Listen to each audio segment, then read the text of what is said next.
வணக்கம் மக்களே, நீங்க பார்த்து கேட்கறது மொக்க கம்பெனி. நாங்கள் ஹோசிந்த பார்த்துக்கான இன்ட்ரெஸ்ட்கான சூப்பர் நியூஸ் வந்து பார்க்க போகிறோம். நிறைய இன்ட்ரெஸ்ட்கான மார்வல் அப்டேட்ஸ் இருக்கு. அதனால ஃபர்ஸ்ட் நம்ம மார்வல் கிட்ட போயிடலாம். Starting with Kevin Feige. Finally Kevin Feige multiverse ஆகல பண்ண எல்லா தப்பையுமே புரிஞ்சுக்கிட்டாருன்னு சொல்லலாம். இந்த தப்புகளுக்கு ஒரு பக்கம் நம்ம டிஸ்னியும் காரணமாக இருந்தாலும் அதிகமான படங்கள் கொடுக்கறதுல ஃபோக்கஸ் பண்ணி படத்தோட குவாலிட்டி அண்ட் படத்தோட ஃப்ளோவில் நாங்கள் மிஸ் பண்ணிட்டோம். இனிமேல் அந்த தப்பு நடக்காது.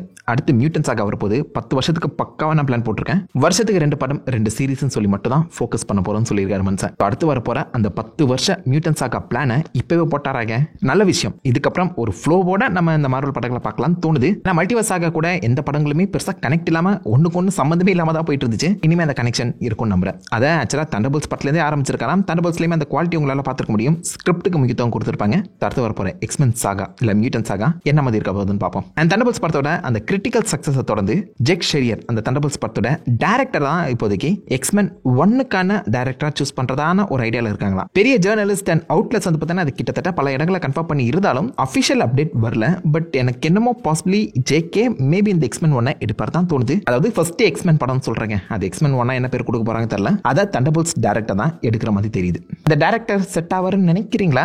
கிட்டத்தட்ட தண்டர்போல்ட்ஸ் படத்துலயுமே ஒரு 6 பேரை அழகா மெயின்டைன் பண்ணாரு. அவங்களுக்கான அந்த கதையுமே டெப்தா சொன்னாரு. அந்த ஒரு டார்க் டோன் கண்டினியூ ஆனா நல்லா இருக்கும்னு நினைக்கிறீங்களா? எக்ஸ்மென் படத்தை தண்டர்போல்ட்ஸ் டைரக்டர் எப்படி இருக்கும்னு சொல்லி கொடுத்தாச்சா மார்க்க மேக்கில் காப்படுங்க. அண்ட் தண்டர்போல்ட்ஸ் படத்துல அவெஞ்சர்ஸ் காப்பிரைட் போட்டாங்க அப்படின்னு சொல்லி போஸ்ட் கிரெடிட்ஸ்ல கலாச்சி விட்டுருப்பாங்களே, அதை இப்போதைக்கு ரியல் லைஃப்லயுமே கொண்டு வந்திருக்காங்க. எஸ், அவெஞ்சர்ஸோட அந்த ட்விட்டர் ஹேண்டில் இன்ஸ்டாகிராம்லயுமே நீங்க பாத்தீங்கன்னா அந்த லோகோக்கு முன்னாடி இல்லைன்னா அந்த டைட்டிலுக்கு முன்னாடி காப்பிரைட் லோகோ ஆட் பண்ணப்பட்டிருக்கும். So Avengers logo Avengers title வந்து காப்பிரைட் பண்ணப்பட்டிருக்குங்கிறத இப்போதைக்கு ரியல் லைஃப்லயுமே மென்ஷன் பண்ணியிருக்காங்க. சாம் வில்சன் கொய்யால அடுத்த அவெஞ்சர்ஸ் சிவில் வார் உருவாக்க ட்ரை பண்ணிட்டு இருக்கியாப்பா நீ?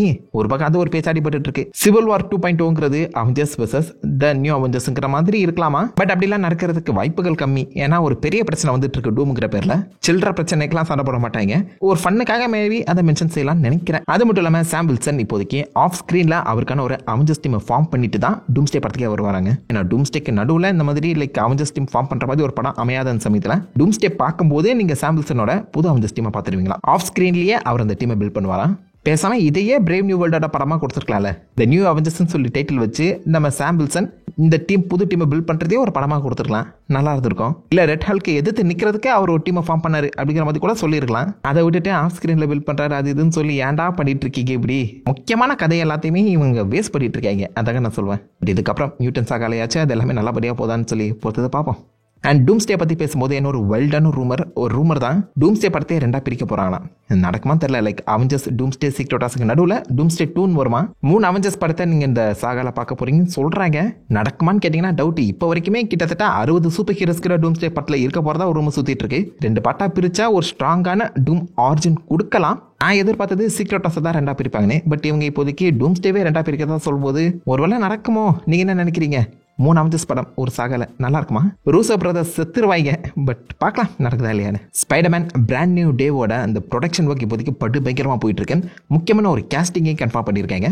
லீசா காலன்ஸியாஸ் யார் அவங்கன்னு கேட்குறீங்களா? எனக்கு சத்தியமா ஐடியாவில் பேர் சீரீஸில் எம்மி அவார்ட்லாம் ஜெயிச்சிருக்காங்க. கண்டிப்பாக ஒன் ஆஃப் த பெஸ்ட் ஆக்டர்ஸாக தான் இருப்பாங்கன்னு தோணுது. அவங்களே இப்போதைக்கு இந்த படத்தில் கேஸ்ட் பண்ணியிருக்காங்க. என்ன ரோல்னு தெரியல. பட் இவங்களுடைய அந்த எத்னிசிட்டி எடுத்துப்பாங்கும்போது இவங்க பியூட்டோரிக்கன் தெரிய வந்திருக்கு. நமக்கு தெரிஞ்ச ஸ்பைடர்மேன் கூட சம்மந்தப்பட்ட பியூட்டோரிக்கன் யாருங்க? மைல்ஸ் மொராலிஸ் தானே. அவங்களுடைய அம்மா ரியோ மொராலிஸ் பியூட்டோரிக்கன். அதை match பண்ணிடுவாங்களோ?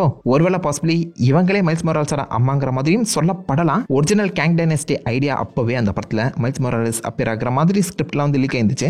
Original the very OG இந்த ஸ்பைடர்மேன் 4ஓட ஐடியாவில் ஸ்பைடர்மேன் அண்ட் மைல்ஸ் மொராலிஸ் ஒன்னா சேர்ற மாதிரி தான் பிளான் வச்சிருக்காங்க போல.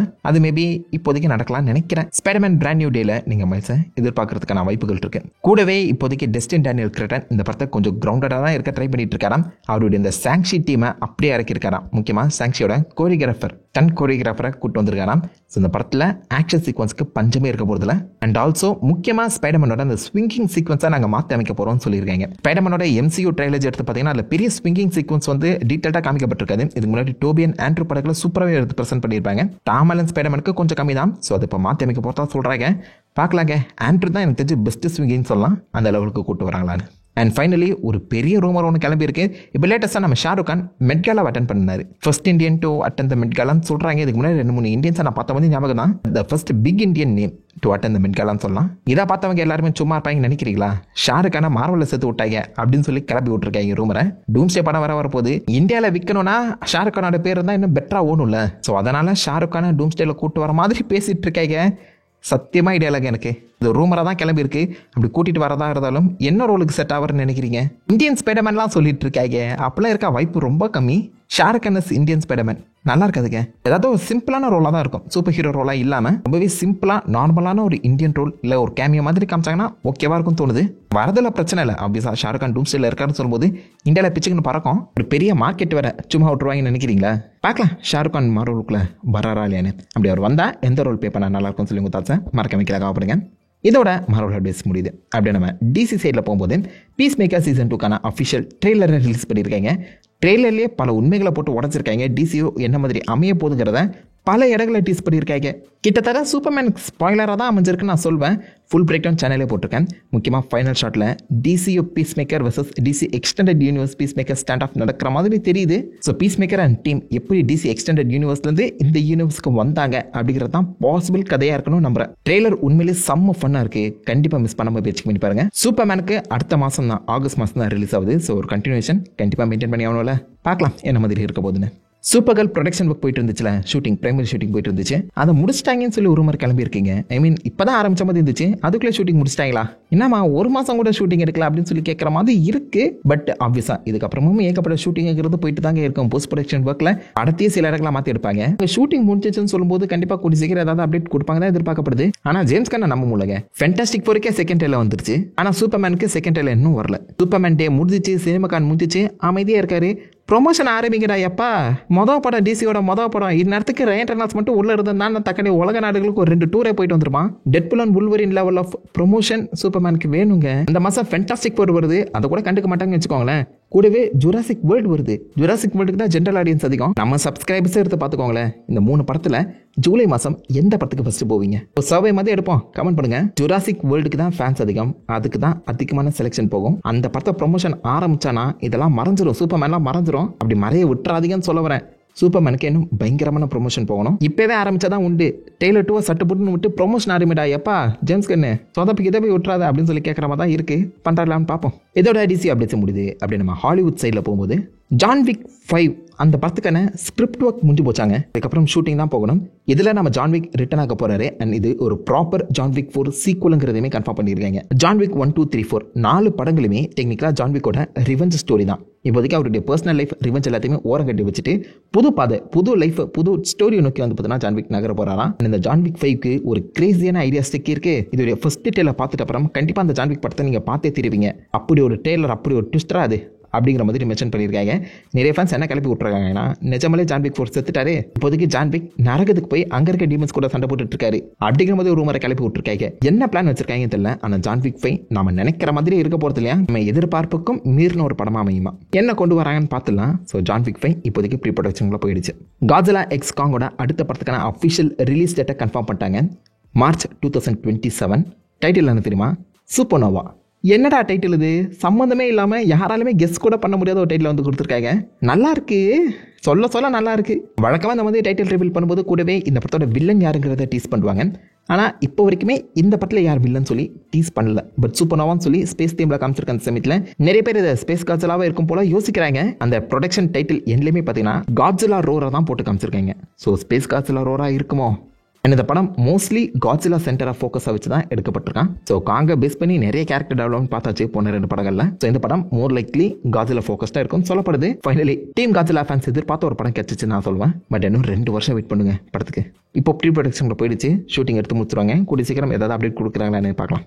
அதை தொடர்ந்து இந்த வாரம் ரிலீஸ் ஆன ட்ரெய்லர்ஸ் படி பார்க்கும்போது ஸ்குவிட் கேம் சீசன் 3க்கான அஃபிஷியல் டீசர் ட்ரெய்லரை ரிலீஸ் பண்ணியிருக்காங்க. தரமாக இருக்குங்க, ட்ரெய்லர் சூப்பராக இருக்குது. நம்ம நினச்சி பார்க்காத பல விஷயங்கள் நடக்கும்போது சூப்பர் தெளிவாக வந்து காமிச்சிருக்காங்க தான் நான் சொல்வேன். அமேசிங்கான ஒரு ட்ரெய்லர், ஏகப்பட்ட ஈஸ்டர் எக்ஸ் இருக்குது. எல்லாத்தையுமே பிரேக் டவுன் போட்டிருக்கேன், செக் பண்ணி பாருங்க. Squid Game season 3. அதை தொடர்ந்து இந்த கடைசி காஞ்சரிங் படம் காஞ்சரிங் 4 லாஸ்ட் ரைட்ஸுக்கான அஃபிஷியல் ட்ரெய்லருமே கொடுத்துருக்காங்க. ஒரு கிளீஷேவான காஞ்சரிங் ட்ரெய்லர் தான் எனக்கு தோணுது. ஃப்ரெஷ்ஷாக எதுவுமே ஃபீல் ஆகல. ஃப்ரான்ச்சைஸோட கடைசி படம் சொல்லும்போது நம்ம என் கேம் லெவலுக்குள்ள எதிர்பார்த்தோம். அந்த அளவுக்கு ஒரு பிரம்மாண்டம் இல்லைனாலும் கதையோட்டமுமே ரொம்ப வீக்காக இருக்க மாதிரி தாங்க தோணுது. பட் இது நம்ம எட் அண்ட் லொரைன் ஹேண்டில் பண்ணதுலேயே ஒன் ஆஃப் த டஃபஸ்ட் ரொம்ப பயங்கரமான கேஸ் இந்த ஸ்மால் ஸ்டோரி தான் பேஸ் பண்ணி எடுத்திருக்காங்கன்னா. ரியல் லைஃப்லேயுமே அந்த கதை கொஞ்சம் பயங்கரமாக தான் இருக்கும். ஒழுங்காக அடாப்ட் பண்ணாங்கன்னா ஒன் ஆஃப் த பெஸ்ட் கதையாக மாறும். பார்க்கலாம் காஞ்சரிங் 1 and 2 லெவலுக்கு வருதா இல்லையான்னு. Conjuring 4 the last rites. And finally எத்தனை பேர் அந்த படத்தை பார்த்துருக்கீங்கன்னு தெரியல. நெட்ஃப்ளிக்ஸோட த ஓல்டு காட் 1 இம்மோட்டல்ஸ் ஆக்கிய பல பேர் ஒன்னா சேர்ந்து இந்த உலகத்தை காப்பாற்றுற மாதிரி ஒரு கதை. உலகத்தை காப்பாற்றுறதுல முதல்ல ஒரு அசாசன்ஸாக சுற்றிட்டு இருப்பாங்க. சார்லிஸ் தெரான் நடிச்சிருப்பாங்களே அந்த கதை. அதோடைய செகண்ட் பார்ட்டுக்கான அஃபிஷியல் ட்ரெய்லர் ரிலீஸ் ஆயிருக்கு. இந்த முறை நம்ம சார்லிஸ் தெரான் அவளுடைய இம்மோட்டல் பவரை இழந்துருவான். அவளை எதிர்த்து த ஃபர்ஸ்ட் இம்மோட்டல் முதல்ல உருவாக்கப்பட்ட அந்த இம்மோட்டல் சண்டைக்கு வந்து நிற்கிறாங்க. இதில் இந்த பவரே இல்லாத சார்லிஸ் தெரான் ஜெயிப்பாங்களா இல்லையாங்கிறது தான் மீதி கதை. நல்லா இருக்குங்க, ஆக்ஷன் வைஸாக சூப்பராக இருக்கும். கதை கொஞ்சம் வீக்கு தான், பட் இந்த ட்ரெய்லரில் கதைக்குமே இம்பார்ட்டன்ஸ் கொடுத்துருக்க மாதிரி தெரியுது. ஆப்வியஸாக இம்மோட்டலாக இல்லாத சார்லிஸ் தெரான் செத்தாங்கன்னா செத்தமாக தான். ஸோ அது எல்லாத்தையுமே எப்படி தடுத்து அவங்க ஜெயிக்கிறாங்க அது நம்ம படம் பார்த்து தெரிஞ்சுப்போம். நல்லா இருக்கு, ஆக்ஷன்லாம் சூப்பராகவே இருக்குது. பார்க்கலாம் கதை இந்த மாதிரி டெவலப் ஆக போகுதுன்னு. The old God part 2. And இதோட இந்த படத்துக்கு நல்ல சூப்பர் நியூஸ் முடிது. ஆல்மோஸ்ட் எல்லாத்தையுமே கவர் பண்ணிட்டேன் நினைக்கிறேன். ஏதாவது முக்கியமான அப்டேட்ஸோ டீட்டெயில்ஸோ நான் வந்து மிஸ் பண்ணிதாலோ தப்பா சொல்லியிருந்தாலோ அந்த மாதிரி கமெண்ட்ல காம் பண்ணி எல்லாருமே தெரிஞ்சுக்கிட்டோம். நான் உங்களை நல்ல ஒரு ஆசமான வீடியோ எல்லாமே பெற்று தெரிவிக்கும். Have fun guys. வாட்டா